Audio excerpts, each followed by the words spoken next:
We're going to feature a testimony by a man of God named Mickey Robinson.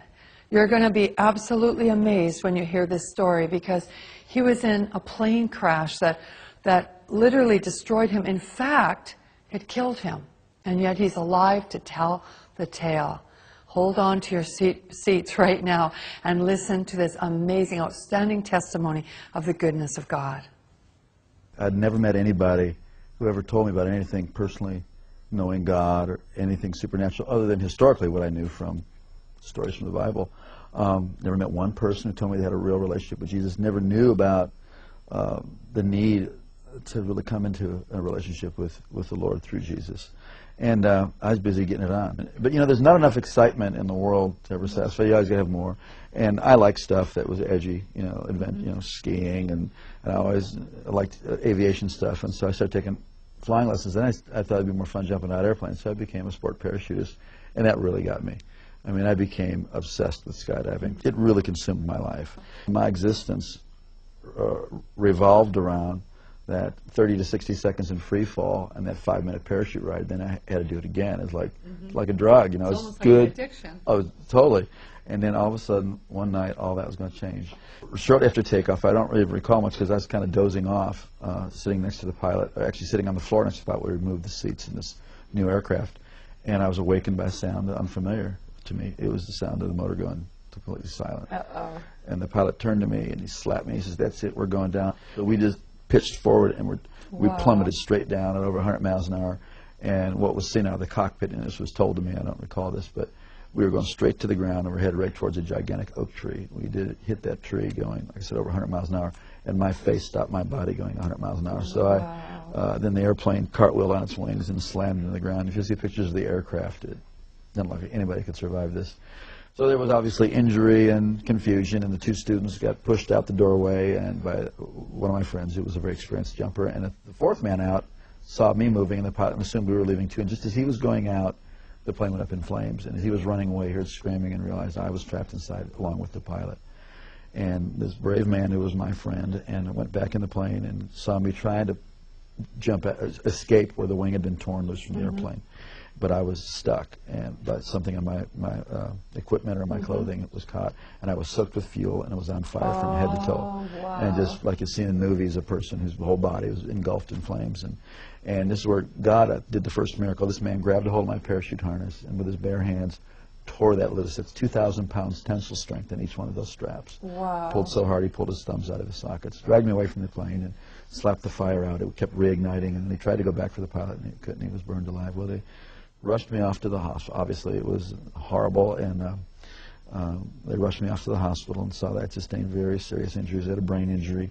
I had burns over a large portion of my body. I had to find out my eye was blind, my right eye was blind, and, you know, tremendous cuts and, you know, this shock of, you know, that crash.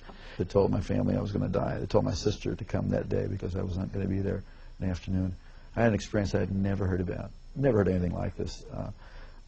As I was laying there in that condition, just racked with pain and discomfort in every way possible, suddenly my inner man, the real me, my spirit, sat up out of my body, and I could feel my legs go through the springs of the bed. Wow. And my spirit came out of my body as if you would take a glove off your hand.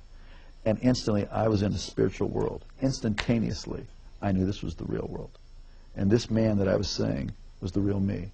Now, when that happened, were you aware of any pain still? Or no, I was totally completely separated from the pain and the carcass. Completely, no. And I didn't even remember turning around and looking. I mean, I was transferred immediately into a spiritual dimension. And everything about the spirit world is more real than this world. The colors are brighter. The edges of everything are sharper. The emotions are just enhanced. They are clear. And instantaneously, the thing that really struck me the most was there was a complete absence of the awareness of time. Everything in this world is relative to time. You know, you got up this morning, you'll go to bed at night. Something is old, something is new, it will get old. Something is born, it will die. Everything in this plane, in the physical plane, in the natural plane, is relative to time. But everything in the spiritual plane is relative to eternity. So what had been natural to be aware of time was totally gone. And I was totally aware of eternity. It is shocking. It is stunning to be conscious and to know what eternity is. Also, logic and reasoning doesn't happen there. based on the sum total of all my intelligent thoughts that I've learned, I had a death and I'm in the spirit world. It's like you just know that you know that you know. It's like having a revelation constantly, and it was incredible. And I knew I was traveling. I could feel, that I was traveling. And as I looked ahead, there was this pure white light. It was whiter than the whitest snow and brighter than 10,000 suns. And yet I could look right at it, and it was compelling. And it was like I was being towed. I was being towed like a tractor. And as I was looking, I could feel this anticipation. Wow. But then simultaneously to that, on my right side, I could feel something, and I looked, and there was this blackness sweeping. Now this blackness, as I looked at it, instantly I was aware of its complete nature. It was eternal, like I was experiencing eternity. It was without any matter. It was without any life. It was void, and it was forever non-negotiable, cut off from the source of all life. And the more that I looked at it, the faster it would sweep. And the more that occurred, the more intense the feeling of the nature of being cut off and sealed forever and separated. It is horrific. Yes. Horrific. You would not. I used to never be able to stand to be near anybody who could say go to hell after that. Because you wouldn't want the worst person. No. You wouldn't want Adolf Hitler, Bin Laden, Saddam. You wouldn't want any human being to ever go in there. It was so horrible. And as that was sweeping, it got down to, it was eclipsing this light. So there was just it was like you're in a room, and you close the door, a dark room, and there's a little space between the door and the door jamb. It wasn't a doorway. This was a real place that I was seeing and that I was feeling. And as it was closing, it was eclipsing, and now I'm standing on the very edge, the precipice of eternal separation. And I scream out of my spirit, I'm sorry, I want to live.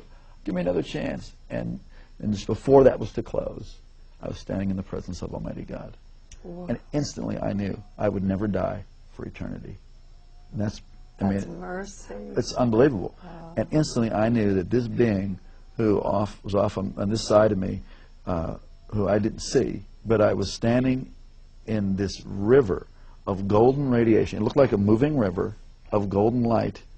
And this river went that way, it went that way, it was underneath me, it was going right through me. And this river was alive.